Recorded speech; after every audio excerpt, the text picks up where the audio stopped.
Filantropi, sodako dan zakat, Zakat, yang bisa sodako dan dari zakat dari sampah gitu. tadi. Dan itu perkembangan yang kesini gitu. Orang itu justru memberikan sampah itu justru amazing gitu. Kenapa? Karena nilainya cukup bagus gitu loh. Dengan caranya begini, misalnya hanya mengumpulkan di salah satu sisi rumah gitu. Lama-lama banyak sampah di situ. Botol 1, 2, 3, 4, 5 itu diuangkan, uangnya disumbangkan kemana? Itu kan bisa. Jadi sodako sampahnya sistem seperti itu. Tetapi ada juga sodako sampah yang sistem memang sampah, tetapi itu dikasihkan kepada orang-orang yang misalnya pemulung atau apa. Itu ada. Betul, gitu. Ada juga ya. Atau ada juga misalnya badan yang memang dia itu sengaja memanfaatkan sampah sebagai bayarannya. Misalnya kayak salah satu dokter di Yogyakarta, kalau tidak salah beliau di Kaliurang, namanya siapa saya lupa. Nah beliau itu dibayarnya dengan sampah. Ada. Jadi misalnya ada anaknya sakit atau apa, cukup dengan membayar satu kresek botol selesai. Itu ada yang seperti itu. Nah ini kan sistem-sistem filantropi sebenarnya. Filantropi yang seperti ini tuh sebenarnya sangat penting gitu. Kenapa? Karena jangan melihat sesuatu itu dari uang, tetapi apakah itu bisa dijadikan uang? Kalau orang lain itu tidak bisa menghasilkan uang, tetapi bisa menghasilkan yang bisa dihasilkan uang. Jadi dari barang yang mungkin ada nilainya. Mungkin sebagian orang itu menganggap itu dia tidak punya nilainya. Termasuk ketika kita mau sodako misalnya guguran daun. Itu kan bisa sebenarnya. Betul. Karena lama kelamaan itu jadi kompos. Nah, ketika itu sudah jadi kompos kan bisa dijual. Misalnya di tempat yang jualan tanaman, kalau dikemas kan bisa.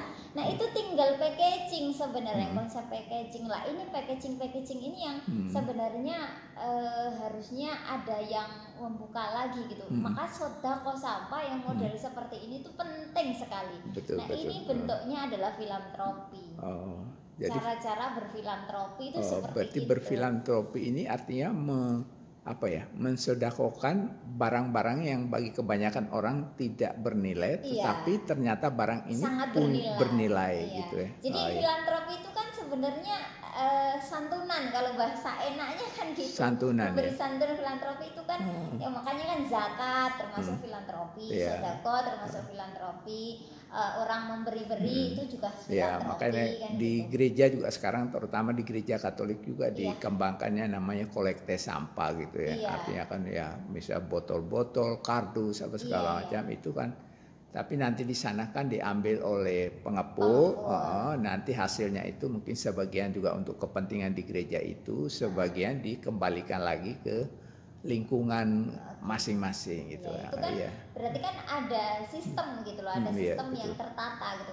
Ini yang sebenarnya harusnya ada, karena selama ini tuh banyak orang yang melihat sampah itu sesuatu yang tidak ada nilainya, menjijikkan dia, sehingga barang ini ya itu hanya butuh orang yang punya jiwa sosial ya, yang mau untuk bekerja atau mau untuk mau berurun rebuk ya di dalam ini ya. Jadi bagi mereka yang misalnya tidak terpanggil ya, tidak punya nilai atau tidak punya rasa untuk terpanggil mengurus ini, saya rasa ini juga akan menjadi sulit ya.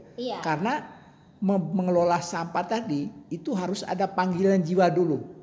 Kita berempati gitu ya mungkin ya Mbak Ame. Dan itu banyak juga yang berperang dengan image. Gitu ini juga sangat menarik menurut saya, karena banyak orang yang berpikiran bahwa orang yang mulung itu selalu tingkatannya adalah tingkatan zero. Betul, seperti itu. Padahal kalau bisa ditarik dari benang merah gitu, mulung yang bagus itu bagus. Kalau mulung yang tidak bagus tuh biasanya kan ada barang apa aja diambil gitu. Nah ini yang tidak bagus. Tapi kalau mulung yang bagus, yang baik itu justru memberi kemaslahatan. Menurut saya begitu. Memberikan sebuah feedback sosialnya itu cukup bagus gitu. Karena dengan kita bisa memilah sampah. Jadi kalau bahasa di dalam asosiasi itu kita bisa dari hulu ke hilir. Kita hulunya atau kita hilirnya. Kan gitu. Kalau kita hilirnya kita harus melakukan apa, kalau kita ke hulunya itu sampai ke apa gitu. Gitu. Karena hampir semua barang di Indonesia termasuk AC, termasuk apa namanya lemari es, ini kan hampir semua di rumah hampir ada. Oh iya, betul, ya, betul. Kan gitu. Dan itu semua bahannya plastik. Gitu, betul. Gitu. Nah itu kalau pakai bahan daur ulang gitu, itu cukup murah jadinya gitu loh. Kalau pakai yang biji murni itu, biji plastik murni itu kan menjadi mahal. Gitu. Nah makanya kan mereka itu suka sekali dengan daur ulang ini, biji plastik dari daur ulang ini karena murah itu tadi. Nah itu yang tidak terbaca oleh masyarakat kita sebenarnya, tidak terbaca karena membacanya itu sampah.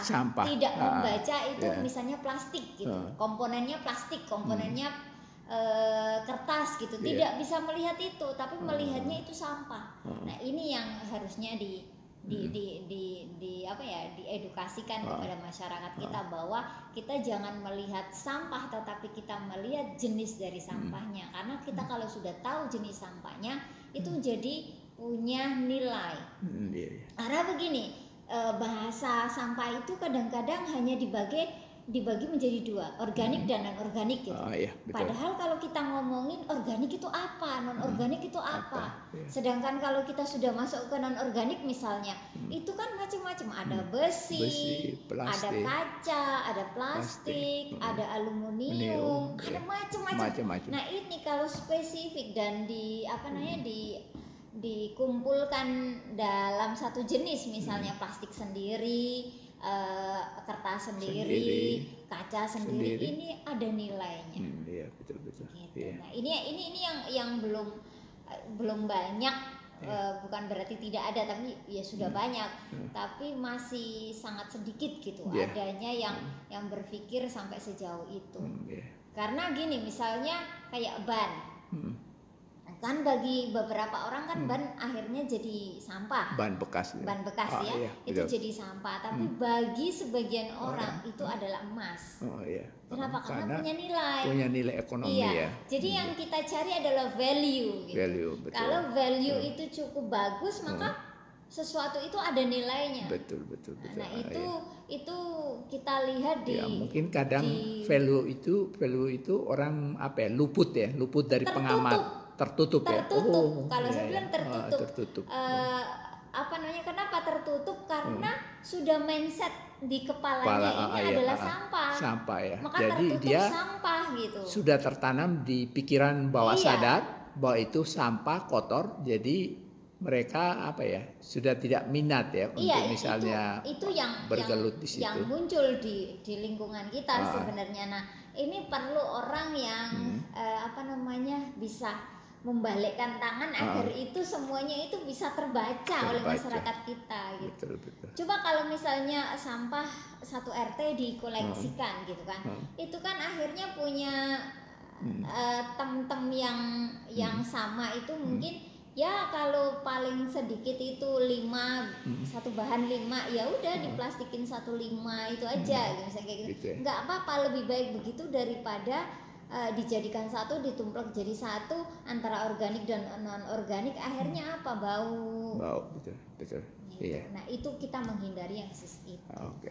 Oke ya, terima kasih ya Mbak Ami atas diskusi singkat kita di kantor Al-Jami'ah IAIN Sunan Kalijaga Yogyakarta hari ini ya. Mungkin menariknya kita akan diskusi lebih banyak lagi, misalnya nanti kita siapkan teman-teman di mana gitu. Siap, misalnya nanti entah di kampung ataupun di gereja ya, kita undang Anda datang untuk karena kita melihat problem permasalahan di kota Yogyakarta ini kan sekarang serius sekali di mana kota Yogyakarta sendiri sudah tidak mampu menyediakan lahan, yang belum ada solusi lahan yang diberikan untuk pengelolaan ini. Maka mungkin mudah-mudahan kita bisa masih banyak orang lagi ya yang muncul dan punya kepedulian untuk membantu ikut urun rembuk untuk mengelola persampahan ini ya. Itu yang saya harapkan. Jadi kalau orang selalu berpikir bahwa ngumpulin sampah adalah dapat cuan, itu adalah sesuatu yang next kemudian menurut saya. Betul. Tetapi yang paling utama adalah bagaimana kita bisa melihat lingkungan, berbuat baik terhadap lingkungan dulu. Ya itu dulu. Betul, jadi kalau sudah sampai situ, uang itu nanti akan ngikutin kita dengan caranya sendiri gitu, karena itu akan dayung bersambut sebenarnya. Oke, cukup sekian dulu ya. Ya, Mbak.